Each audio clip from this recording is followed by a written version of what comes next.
पारंपरिक शगड़े आसिले माँ भंजनगर ऐतिहासिक ठाकुराणी यात्रा आज आरंभ हो जाइछि। आज माँ निज गंभीरा घर छाड़ी निज संतान मानक भेटापी आसिचंती भंजनगर बड़ दांड को केउ अनादि कालरू अनुष्ठित होता ठाकुराणी यात्रा प्रत्येक 3 वर्ष थे अनुष्ठित होता है। एही यात्रा रे कुलाड़ माँ व्याघ्र देवी और भंजनगर सहर उपकंठरे थिबा बुढ़ी ठाकुराणी को पूजा कर सबुठारु आश्चर्यर कथा माँ कुलाड़ ठारू भंजनगर पारंपरिक शगड़ गाड़ी बसी आसी थांती। हजार हजार श्रद्धालु माँ को घंट घंटे मध्य पाछोटी आणती। माँ को घट प्रतिमा को भंजनगर उपजिलापाल उमाशंकर बेहेरा धरी अस्थायी मंडप पर्यंत आनिथिले। चलित वर्ष ଏହି ଠାକୁରାଣୀ ଯାତ୍ରା को ऐतिहासिक କରିବା ପାଇଁ ଯାତ୍ରା कमिटी भंजनगर पुलिस और प्रशासन व्यापक प्रस्तुति କରିଛନ୍ତି। चलित वर्ष ठाकुराणी यात्रा को सरस सुंदर करने ପାଇଁ गंजाम जिलापाल और भंजनगर मान्यवर विधायक तथा भंजनगर पौर परिषद अध्यक्ष गोपबंधु महापात्र स्वतंत्र भाव दृष्टि रखी परिचालित करुछंती। भंजनगर सहर को सरस सुंदर करने ପାଇଁ साजसज्जा सह झोटी कांथ चित्र आलोक सज्जा करिछंती।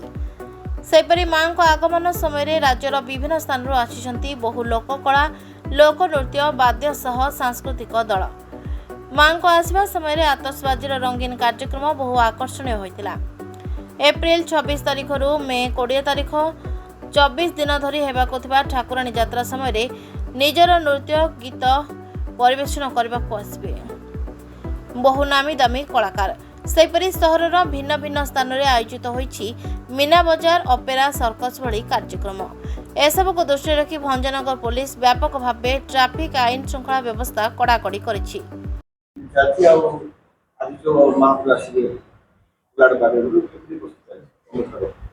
देखु ये भंजनगर ऐतिहासिक ठाकुराणी यात्रा ये 300 वर्षर प्राय 200 वर्षर अति पुरातन ठाकुराणी यात्रा।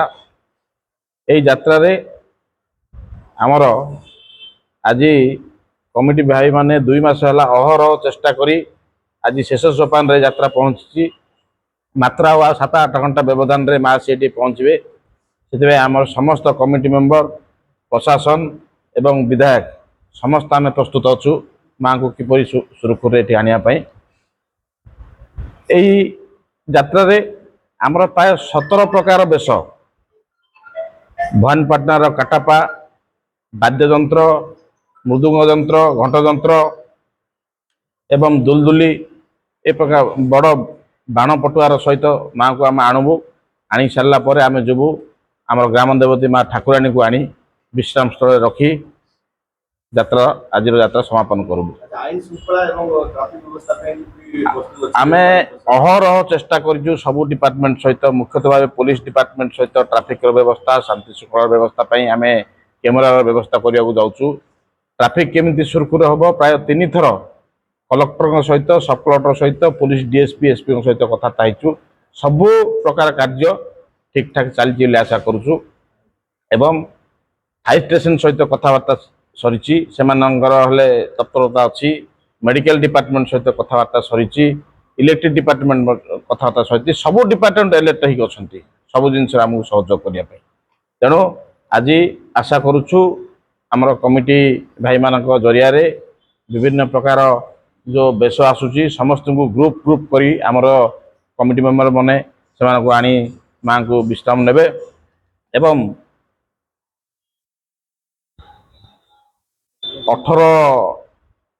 28 तारिख ठार आमर यात्रा माँ साई परिक्रमा आरंभ हम 15 तारिख अच्छी आमर बड़ बड़ विद्वान पंडित मानू धरी होमर व्यवस्था एवं 16 तारिख ये व्रत अमावास्या व्रत पालन कराहब 19 तारिख सिंह भाविनी एवं 20 तारिख माँ प्रत्यावर्तन ये जो 30 तारिख रु आरंभ हो आमर कल्चरल प्रोग्राम ओडिशार बहुत मान्यगण कलाकार मानू नहीं आम कार्यक्रम करूँ। आपण जानी बहुत बड़ बड़ बदान कलाकार सिंगर मान आसुच्च आम लोकाल जो कलाकार मान अच्छा से आम छाड़ीनु से सुजोग देचु से आसी नृत्य परिवेषण करेंगे एवं आशा रखुचु आम जेते कमिटी जेते शक्तिशाली थे भंजनगर जनसाधारण बिना सहयोग ए यात्राटा हेबार असंभव ସେଥିପାଇଁ ଆପଣମାନେ ଜରିଆରେ ଭଞ୍ଜନ ଜନସାଧାରଣଙ୍କୁ ଅନୁରୋଧ କରୁଛୁ, ଆପଣମାନେ ସହଯୋଗର ହାତ ବଢ଼ାନ୍ତୁ,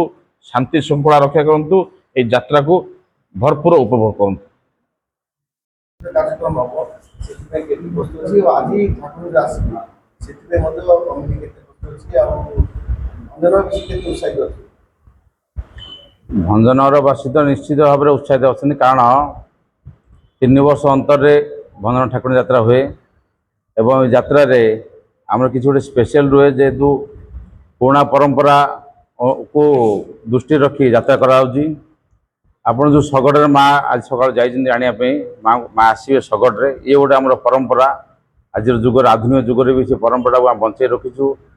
200 ବର୍ଷରୁ ଉର୍ଦ୍ଧ୍ୱ ଏ ପରମ୍ପରା। ଏବଂ ଭଞ୍ଜନ ଯାତ୍ରା କାହିଁକି ଅନ୍ୟ ଯାତ୍ରାଠୁ ବିଶେଷତଃ, କାରଣ ନା ସବୁ ଯାତ୍ରାରେ କେବଳ ଗ୍ରାମ ଦେବତୀ ଗୋଟିଏ ଦେବତୀ ହିଁ ଆସନ୍ତି, ପୂଜା ପାଆନ୍ତି, କିନ୍ତୁ ଭଞ୍ଜନ ଗୋଟେ ଯାତ୍ରା ଠାକୁରାଣୀ ଯାତ୍ରା ଯେଉଁଠି 2ଟି ଦେବୀ ଆସନ୍ତି ଏବଂ ମା ଗ୍ରାମ ଦେବତୀ ଠାକୁରାଣୀ ତତ୍ ସଙ୍ଗେ ସଙ୍ଗେ ଆମ ବଡ଼ ଦେବୀ ଯିଏ ଆମ ଘୁମୁସର ରାଜରାଜେଶ୍ୱରୀ ମା ବାଗଦେବୀ, ସେ ବି ସାଙ୍ଗରେ ଆସନ୍ତି। ଉଭୟ ଦେବୀଙ୍କର ଏଠି ପୂଜା ଅର୍ଚ୍ଚନା ହୁଏ। ଆର ସ୍ପେଶାଲ ଆଉ ଗୋଟେ ବି ଅଛି ଯେ ଆମର ସିଂହ ବାହିନୀ ଯେଉଁ 19 ତାରିଖ ଦିନ ହେବ, ସିଂହ ବାହିନୀ ସିଏ ବି ଗୋଟେ ଦୁର୍ଲଭ ଦର୍ଶନ, ଦୁର୍ଲଭ ଘଟଣା ହୁଏ ଆମର ଭଞ୍ଜନଗରରେ। ତତ୍ପଶ୍ଚାତ୍ ଭେଟ ଯାତ୍ରା, ଇଏ ବି ଅନ୍ୟ ଯାତ୍ରାରେ ଆପଣ ଦେଖିବାକୁ ପାଇବେନି। ଉଭୟ ଦେବୀଙ୍କର ଭେଟ ସେଇଠି ହେବ, ଭେଟ ସ୍ଥଳରେ, ଇଏ ବି ଗୋଟେ ସ୍ପେଶାଲ। ସେଥିପାଇଁ ଭଞ୍ଜନ ଯାତ୍ରା ଆପଣ ଯେତେ ଯାତ୍ରା ଦେଖୁଛନ୍ତି ସାରା ଗଞ୍ଜାମ ଜିଲ୍ଲା ହେଉ କି ଆଖପାଖ ଅଞ୍ଚଳରେ, ସବୁଠୁ ଟିକେ ଆମର ଟିକେ ଭିନ୍ନ ଧରଣର ଇଏ ଯାତ୍ରା। ଏବଂ ପ୍ରସ୍ତୁତି ଉପରେ କହିବାକୁ ଗଲେ ଆପଣଙ୍କର ଇତିହାସରେ ପ୍ରଥମ ଥର କଲେକ୍ଟର ଆସିକି ଆମ ରିଭ୍ୟୁ କରିଛନ୍ତି। ଏବେ ଆଜି ପର୍ଯ୍ୟନ୍ତ କୌଣସି କଲେକ୍ଟର ଭଞ୍ଜନଗରରେ ରିଭ୍ୟୁ କରିନଥିଲେ, ପ୍ରଥମ ଥର କଲେକ୍ଟର କରିଛନ୍ତି। ବିଧାୟକ ବି 2 ଥର କରିଛନ୍ତି ସବ୍ କଲେକ୍ଟରଙ୍କ ସହିତ ଏବଂ ସମସ୍ତ ଲାଇନ୍ ଡିପାର୍ଟମେଣ୍ଟ ସହିତ। ତେଣୁ ସମସ୍ତେ ଆକୁ ଲାଗି ପଡ଼ିଛନ୍ତି, ସିଏ ପ୍ରଶାସନ କୁହନ୍ତୁ, ଜନସାଧାରଣ କୁହନ୍ତୁ, ଆପଣ ମିଡ଼ିଆ ବାଲା କୁହନ୍ତୁ ଏବଂ କମିଟି ବାଲା, ସମସ୍ତଙ୍କର ମିଳିତ ଉଦ୍ୟମରେ ଆଜି ଗୋଟେ ସରସ ସୁନ୍ଦର ଏବଂ ସାରା ଭାରତରେ ଇଏ କୋଣ ଅନୁକୋଣରେ ଗଞ୍ଜାମ ଜିଲ୍ଲାର ଭଞ୍ଜନଗର ନାହିଁ, ସମସ୍ତେ ଯିଏ ଯେଉଁଠି ଅଛନ୍ତି ସମସ୍ତଙ୍କ ତତ୍ପରତା ଆଜିରୁ ଆରମ୍ଭ ଆଣି କିଏ କେଉଁଦିନ ଆସିବୁ ଆମେ ଯାତ୍ରାରେ ସାମିଲ ହେବୁ। ଏବଂ ଓଡ଼ିଶାର ମଧ୍ୟ ମୁଖ୍ୟମନ୍ତ୍ରୀ ବି କଥା ଦେଇଛନ୍ତି, ସେ ବି ଦିନେ ଆସିବେ ଏବଂ ଅନ୍ୟାନ୍ୟ ମନ୍ତ୍ରୀମାନେ ବି କଥା ଦେଇଛନ୍ତି, ସେମାନେ ବି ଗୋଟେ ଦିନ ଆସି ଯୋଗ ଦେବେ ଆମ ଯାତ୍ରାରେ। ଆଉ ଆଜି ଯେଉଁ ମହାପ୍ରଭୁ ଆସିବେ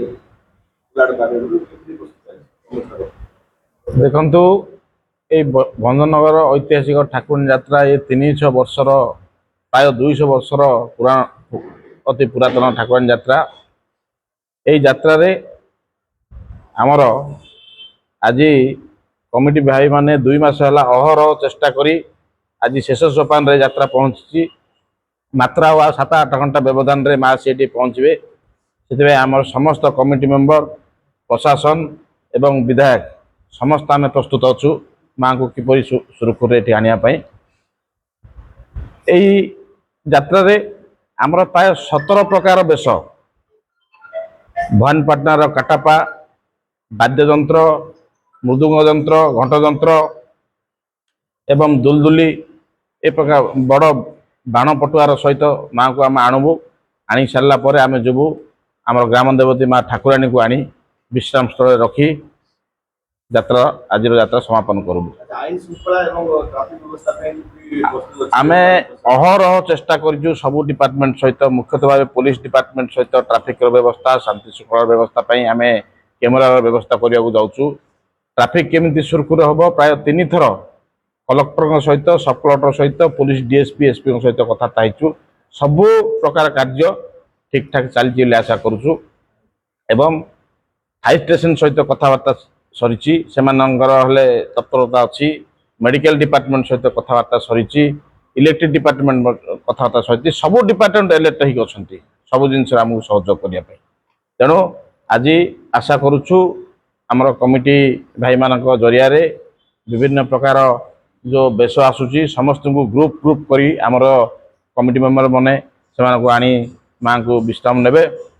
ଏବଂ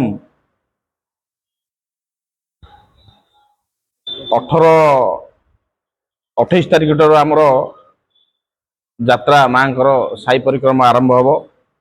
15 ତାରିଖରେ ଅଛି ଆମର ବଡ଼ ବଡ଼ ବିଦ୍ୱାନ ପଣ୍ଡିତମାନଙ୍କୁ ଧରି ହୋମର ବ୍ୟବସ୍ଥା ଏବଂ 16 ତାରିଖରେ ଏଠି ବ୍ରତ ଅମାବାସ୍ୟା ବ୍ରତ ପାଳନ କରାହେବ। 19 ତାରିଖରେ ସିଂହ ବାହିନୀ ଏବଂ 20 ତାରିଖରେ ମାଙ୍କର ପ୍ରତ୍ୟାବର୍ତ୍ତନ। এই ଯେଉଁ 30 ତାରିଖରୁ ଆରମ୍ଭ ହେବ ଆମର କଲଚରାଲ ପ୍ରୋଗ୍ରାମ। ଓଡ଼ିଶାର ବହୁତ ମାନ୍ୟଗଣ କଳାକାରମାନଙ୍କୁ ନେଇ ଆମେ କାର୍ଯ୍ୟକ୍ରମ କରିଛୁ। ଆପଣମାନଙ୍କୁ ଜାଣିଥିବେ ବହୁତ ବଡ଼ ବଡ଼ ବଦାନ କଳାକାର ସିଙ୍ଗରମାନେ ଆସୁଛନ୍ତି ଏବଂ ଆମେ ଲୋକାଲରେ ଯେଉଁ କଳାକାରମାନେ ଅଛନ୍ତି ସେମାନଙ୍କୁ ମଧ୍ୟ ଆମେ ଛାଡ଼ିନୁ, ସେମାନଙ୍କୁ ସୁଯୋଗ ଦେଇଛୁ, ସେମାନେ ଆସି ତାଙ୍କର ନୃତ୍ୟ ପରିବେଷଣ କରିବେ ଏବଂ ଆଶା ରଖୁଛୁ ଆମେ ଯେତେ କମିଟି ଯେତେ ଶକ୍ତିଶାଳୀ ଥିଲେ ମଧ୍ୟ ଭଞ୍ଜନ ଜନସାଧାରଣଙ୍କ ବିନା ସହଯୋଗରେ ଏ ଯାତ୍ରାଟା ହେବାଟା ଅସମ୍ଭବ। ସେଥିପାଇଁ ଆପଣମାନେ ଜରିଆରେ ଭଞ୍ଜନ ଜନସାଧାରଣଙ୍କୁ ଅନୁରୋଧ କରୁଛୁ, ଆପଣମାନେ ସହଯୋଗର ହାତ ବଢ଼ାନ୍ତୁ, ଶାନ୍ତି ଶୃଙ୍ଖଳା ରକ୍ଷା କରନ୍ତୁ, এই ଯାତ୍ରାକୁ ଭରପୁର ଉପଭୋଗ କରନ୍ତୁ। ଭଞ୍ଜନଗରରୁ ପୁରୁଷୋତ୍ତମ ମହାପାତ୍ରଙ୍କ ରିପୋର୍ଟ, ନାରଦ ନ୍ୟୁଜ୍ ଓଡ଼ିଆ।